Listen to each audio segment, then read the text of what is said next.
Hello good morning friends इससे पहले हमने फिजिक्स का फर्स्ट चैप्टर जो चल रहा था भौतिक जगत एवं मापन उसमें हमने पढ़ा था कि प्रौद्योगिकी एवं समाज में फिजिक्स का क्या योगदान है। ठीक है।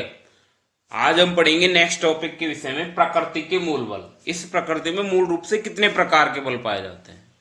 ठीक है। तो देखिए प्रकृति के मूल बल कौन कौन से हैं।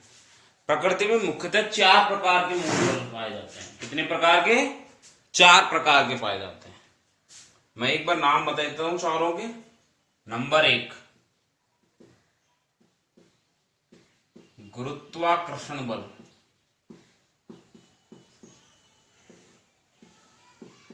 पहला बल कौन सा है? गुरुत्वाकर्षण बल। नंबर दो, विद्युत बल।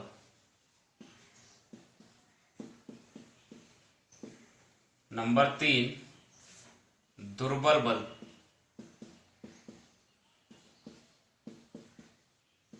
और नंबर चार होता है नाभिकीय बल।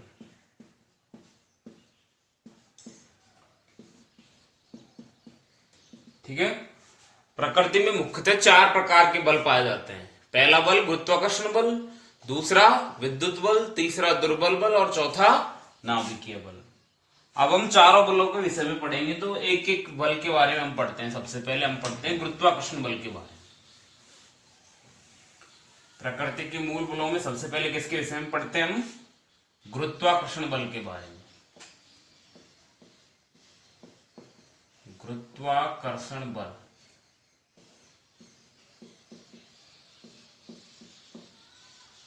अब देखिए गुरुत्वाकर्षण बल होता क्या है। देखो गुरुत्वाकर्षण बल के विषय में सबसे पहले बताया था न्यूटन नामक वैज्ञानिक ने। किसने बताया था? न्यूटन नामक वैज्ञानिक ने। ठीक है। न्यूटन ने क्या बताया कि इस प्रकृति में जितने भी पिंड है वो प्रत्येक पिंड आपस में दूसरे पिंड को एक बल के द्वारा क्या करता है? आकर्षित करता है। प्रकृति में स्थित प्रत्येक पिंड अन्य दूसरे पिंड को एक बल द्वारा आकर्षित करता है, जिसे हम कौन सा बल कहते हैं? गुरुत्वाकर्षण बल कहते हैं। कौन सा बल कहते हैं? गुरुत्वाकर्षण बल। ठीक है। तो गुरुत्वाकर्षण बल क्या है? गुरुत्वाकर्षण बल के अनुसार मान लीजिए दो कोई पिंड है। एक पिंड है m1 द्रव्यमान का और दूसरा पिंड है m2 द्रव्यमान का। ठीक है। और दोनों की मध्य की दूरी है r। कितनी है दोनों की मध्य की दूरी? r। तो गुरुत्वाकर्षण बल के नियमानुसार क्या हो जाएगा? यदि मैं लिख दूंगा, यदि दो पिंड m1 व m2 एक दूसरे से स्मॉल r दूरी पर स्थित है तो इस नियमानुसार, गुरुत्वाकर्षण बल के नियमानुसार, दोनों पिंडों के मध्य लगने वाला बल पिंडों के द्रव्यमानों के परिमाणों के गुणनफल के समानुपाती तथा उनके मध्य की दूरी के वर्ग के व्युत्क्रमानुपाती होता है। पहली कंडीशन तो क्या होती है? F किसके समानुपाती होता है? दोनों के द्रव्यमानों के गुणनफल के समानुपाती तथा उनके मध्य की दूरी के वर्ग के व्युत्क्रमानुपाती। ये दो कंडीशंस। ठीक है। न्यूटन ने क्या बताया कि प्रकृति में जितने भी पिंड हैं वो पिंड आपस में एक दूसरे पर क्या लगाते हैं? बल लगाते हैं, जिसे हम कौन सा बल कहते हैं? गुरुत्वाकर्षण बल। और हमने माना दो पिंड m1 और m2 कितनी दूरी पर है? r दूरी पर। तो उनके मध्य लगने वाला बल जो होता है दोनों पिंडों के द्रव्यमानों के गुणनफल के समानुपाती तथा उनके मध्य की दूरी के वर्ग के क्या होता है? व्युत्क्रमानुपाती। हम लिख सकते हैं अतः F समानुपाती ये समीकरण 1 और F समानुपाती ये समीकरण नंबर 2 आ गया। अब इक्वेशन 1 व 2 से, दोनों से हम क्या लिख सकते हैं? F समानुपाती m1 m2 बटे r स्क्वायर। इक्वेशन नंबर 3 ये लिख सकते हैं हम। कंबाइंड रूप में लिखेंगे तो ये व्युत्क्रमानुपाती और ये समानुपाती, तो ये आ जाएगा। या F बराबर देखो समानुपाती की जगह बराबर का चिन्ह लगाएंगे, समानुपाती का चिन्ह हटाएगा तो आ जाएगा G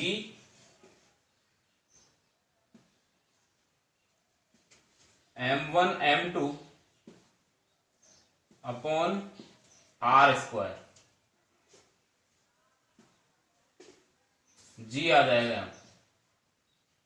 इक्वेशन नंबर 4, यहां जी क्या है? समानुपातिक नियतांक। समानुपातिक नियतांक है।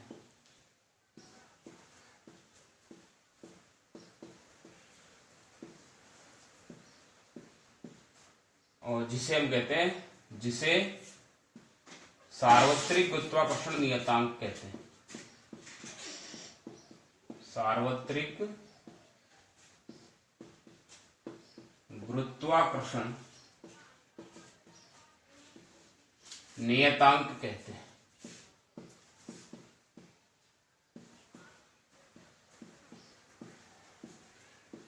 ठीक है। और इसका मान होता है जी बराबर होता है 6.67 गुणा 10 की घात -12। जी का मान कितना होता है?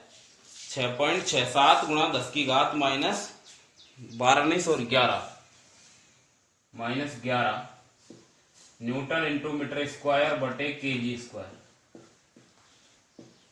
ठीक है।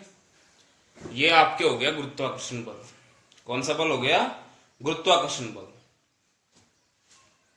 और इसकी परास जो होती है अनंत तक होती है। इसकी परास कहां तक होती है? अनंत तक। कोई भी वस्तु स्थित है तो उनके मध्य में भी यह बल लगता है। तो ये हो गया हमारा पहला बल, गुरुत्वाकर्षण बल। ठीक है। इसके बाद में हम पढ़ेंगे दूसरा बल। दूसरा बल कौन सा था हमारा? विद्युत बल। कौन सा बल है? विद्युत बल।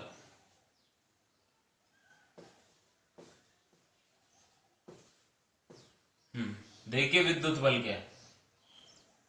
विद्युत बल और गुरुत्वाकर्षण बल में एक डिफरेंस है। देखो हमने पढ़ा गुरुत्वाकर्षण बल तो किसके मध्य में लगता है? दो पिंडों के मध्य लगता है। किनके मध्य लगता है? दो पिंडों के मध्य लगता है। जबकि जो विद्युत बल होता है वो दो आवेशों के मध्य लगता है। किनके मध्य लगता है? दो आवेशों के मध्य लगता है। यहां पे तो दो पिंड थे जिनका द्रव्यमान m1 और m2 ले लिया हमने।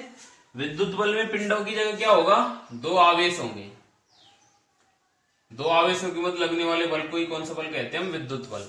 अब वो बल आकर्षणात्मक भी हो सकता है और प्रतिकर्षणात्मक भी हो सकता है। मैंने मान लिया एक आवेश है Q1 और दूसरा आवेश है Q2। ठीक है। दोनों के मध्य की दूरी वही है।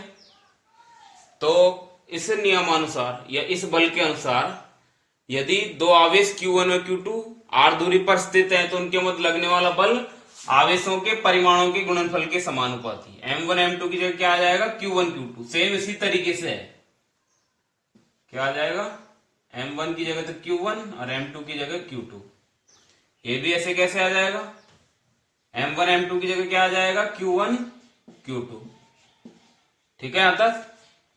अब देखो यहां पे समानुपाती का जगह क्या आया था? जी। और यहां पे समानुपाती की जगह आ जाएगा के। समानुपाती की जगह क्या आ जाएगा? के।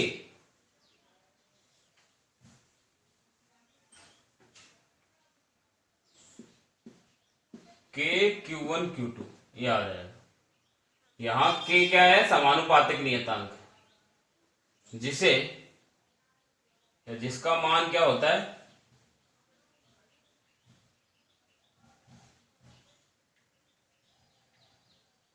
के समानुपातिक नियतांक है जिसका मान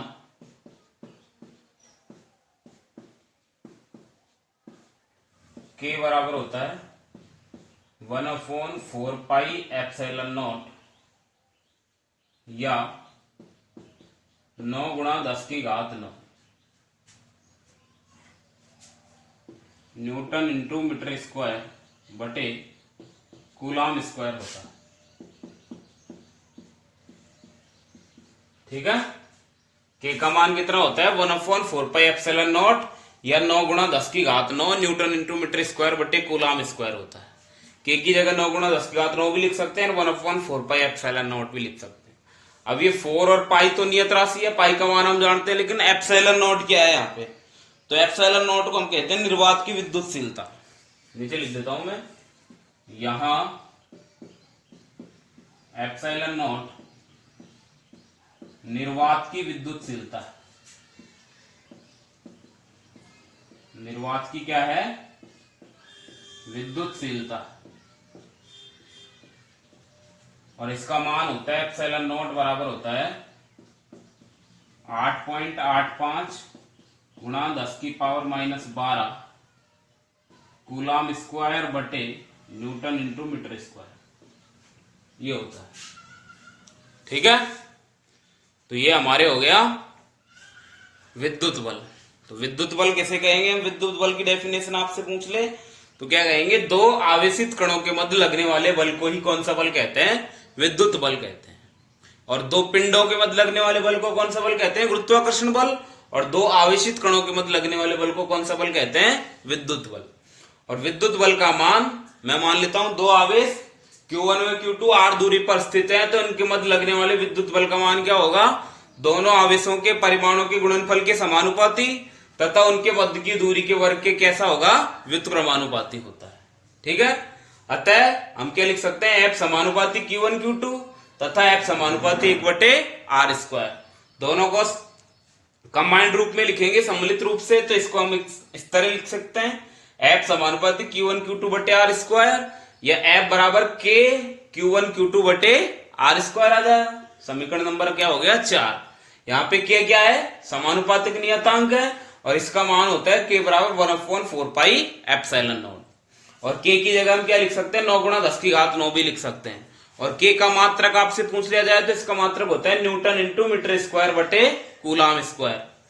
अब यहाँ पे ये एप्सिलॉन नॉट आया। एप्सिलॉन नॉट क्या है? एप्सिलॉन नॉट को हम कहते हैं निर्वात की विद्युतशीलता। एप्सिलॉन नॉट को क्या कहते हैं? निर्वात की विद्युतशीलता कहते हैं, जिसका मान होता है एप्सिलॉन नॉट बराबर 8.85 इंटू 10⁻⁻12। और इसका मात्रक इसका अपोजिट हो जाएगा। मात्रक इसका क्या हो जाएगा? अपोजिट। जैसे वहां है न्यूटन इंटू मीटर स्क्वायर बटे कूलाम स्क्वायर, तो कूलाम स्क्वायर ऊपर चला जाएगा, न्यूटन इंटू मीटर स्क्वायर नीचे आ जाएगा। ठीक है, ये आपके हो गया कौन सा बल? विद्युत बल। अब बात होती है तीसरे बल की। तीसरा बल हमने कौन सा पढ़ा था? दुर्बल बल। अब इसको हम मिटा देते हैं।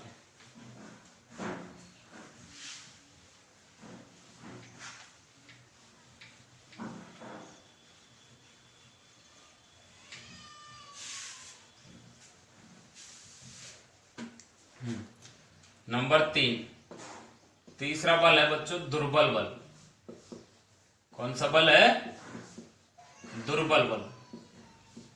अब देखो ये दुर्बल बल है क्या? दुर्बल बल किसे कहते हैं? ये जो बल है, इस बल की खोज रेडियो एक्टिविता में बीटा क्षय के दौरान हुई। किसके दौरान हुई? बीटा क्षय के दौरान। रेडियो एक्टिविता में बीटा क्षय के दौरान हुई दुर्बल बल की खोज। अब रेडियो एक्टिविता होता क्या है, ये हम आगे पढ़ेंगे। ठीक है, जब रेडियो एक्टिव पदार्थ क्षय होता है तो उसके दौरान कौन से कण उत्सर्जित होते हैं? बीटा कण। और बीटा कण के अंतर्गत या बीटा क्षय के अंतर्गत इलेक्ट्रॉन तथा एंटी न्यूट्रिनो उत्सर्जित होते हैं। कौन कौन से बल? इलेक्ट्रॉन तथा एंटी न्यूट्रिनो।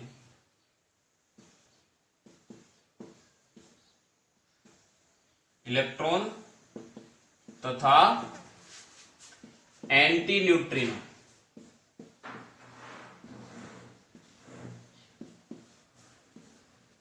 एंटी न्यूट्रिनो को ऐसे दर्शाते हैं, बीटा क्षय के दौरान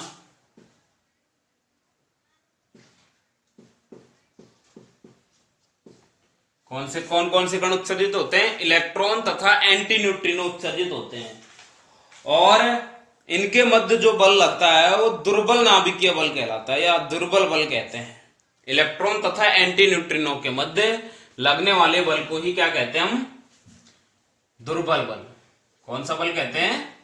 दुर्बल बल कहते हैं। ठीक है, इसकी सिंपल सी डेफिनेशन है। आपसे पूछ लिया जाए कि दुर्बल बल किसे कहते हैं, तो दुर्बल बल क्या कहेंगे हम? बीटा क्षय के दौरान उत्सर्जित होने वाले इलेक्ट्रॉन तथा एंटी न्यूट्रिनो के मध्य लगने वाला बल। एंटी न्यूट्रिनो के मध्य लगने वाला बल, लगने वाला बल कौन सा बल कहलाता है? दुर्बल बल कहलाता है। कौन सा बल कहलाता है? दुर्बल बल कहलाता है। ठीक है, और इसकी जो परास होती है वो नाभिक के आकार की कोटि की। इसकी परास कितनी होती है? नाभिक के आकार कितना होता है? 10 की घात -15 मीटर की कोटि की होती है। ठीक है, तो दुर्बल बल समझ गए आप। दुर्बल बल किसे कहते हैं? बीटा क्षय के दौरान उत्सर्जित होने वाले इलेक्ट्रॉन तथा एंटी न्यूट्रिनो के मध्य लगने वाले बल को ही हम कौन सा बल कहते हैं? दुर्बल बल कहते हैं। और दुर्बल बल की परास कितनी होती है? नाभिकीय दूरी 10 की घात -15 मीटर की होती है। ठीक है, ये हो गया हमारे 3 बल। कौन कौन से? पहला बल गुरुत्वाकर्षण बल, दूसरा विद्युत बल, तीसरा दुर्बल बल, और नंबर 4 आता है आपके नाभिकीय बल। नंबर 4 कौन सा आता है? नाभिकीय बल।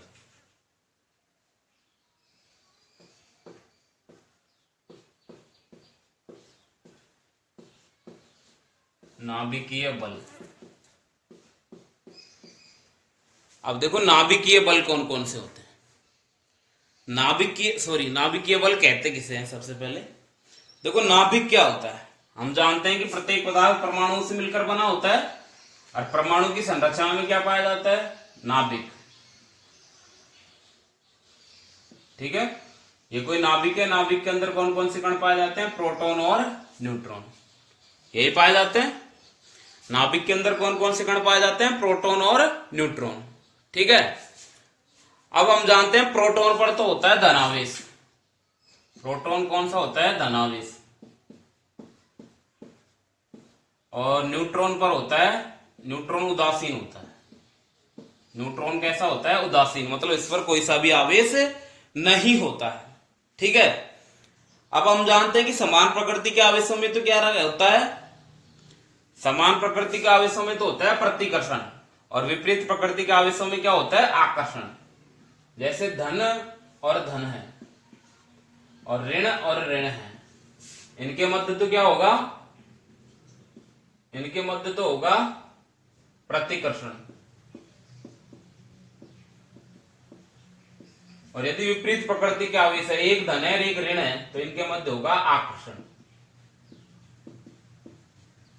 ठीक है, आपसे पूछ लिया जाए कि 2 आवेश आपको दे रखे हैं, एक धनावेश है और दूसरा भी धनावेश है, तो दोनों के मध्य कौन सा बल लगेगा? प्रतिकर्षण बल। अभी हमने पढ़ा था ना, 2 आवेशित कणों के मध्य लगने वाला विद्युत बल होता है, तो 2 कणों के मध्य में बल लगेगा, तो कौन सा बल लगेगा? यदि दोनों धनावेशित हैं तो प्रतिकर्षण लगेगा, दोनों ऋणावेशित है तब भी प्रतिकर्षण लगेगा, और यदि एक धनावेशित है और एक ऋणावेशित है तो कौन सा बल लगेगा? आकर्षण बल लगेगा।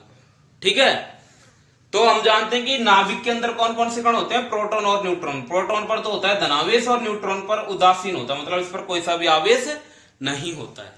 और नाभिक के अंदर कितने भी प्रोटॉन और न्यूट्रॉन हो सकते हैं। अब नाभिक के अंदर जो प्रोटॉन और न्यूट्रॉन होते हैं, मान लीजिए 2 प्रोटॉन होंगे, तो दोनों प्रोटॉनों के मध्य प्रतिकर्षण बल लगेगा, और प्रतिकर्षण के कारण दोनों कहां होने चाहिए? दूर दूर जाने चाहिए। लेकिन नाभिक के अंदर एक ऐसा बल पाया जाता है जो प्रोटोनों या न्यूट्रॉनों को आपस में क्या रखता है? बांधे रखता है, और इस बल को हम कौन सा बल कहते हैं? नाभिकीय बल कहते हैं। कौन सा बल कहते हैं? नाभिकीय बल कहते हैं।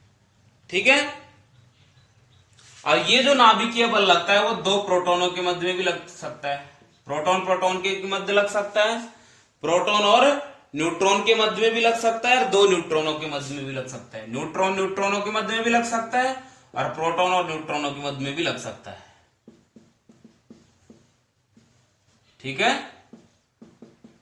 तो सबसे पहले डेफिनेशन की बात हो तो डेफिनेशन किसे कहिए? नाभिकीय बल किसी परमाणु के नाभिक के अंदर पाए जाने वाले प्रोटॉन तथा न्यूट्रॉन को आपस में बांधे रखने वाले बल को ही प्रबल नाभिकीय बल कहते हैं। ठीक है, नाभिक के अंदर स्थित प्रोटॉन तथा न्यूट्रॉन को आपस में बांधे रखने वाले बल को ही कौन सा बल कहते हैं? नाभिकीय बल।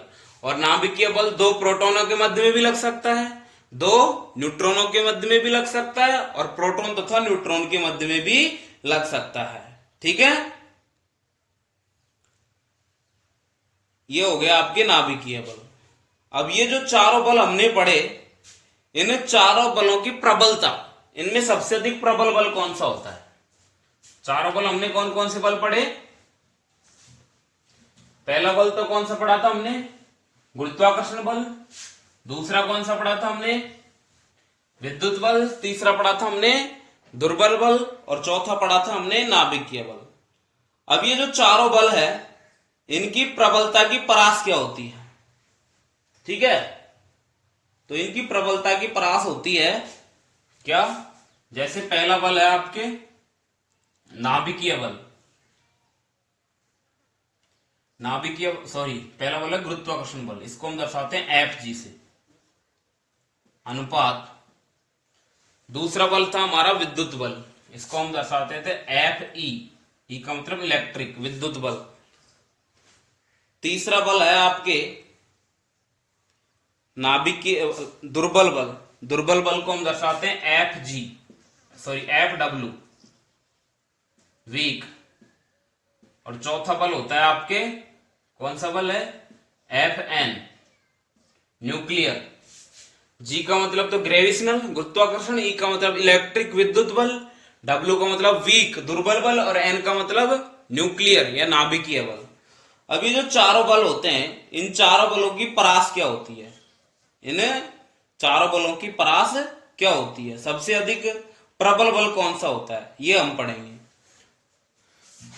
बराबर होता है 1/10⁻25 अनुपात 10⁻36 अनुपात 10⁻48, ठीक है। सॉरी 48 नहीं 38 होता है, ठीक है। ये इनकी प्रबलता का परास होता है, चारों की प्रबलता का परास, ठीक है। ये आपके हो गए प्रकृति में पाए जाने वाले मूल बल।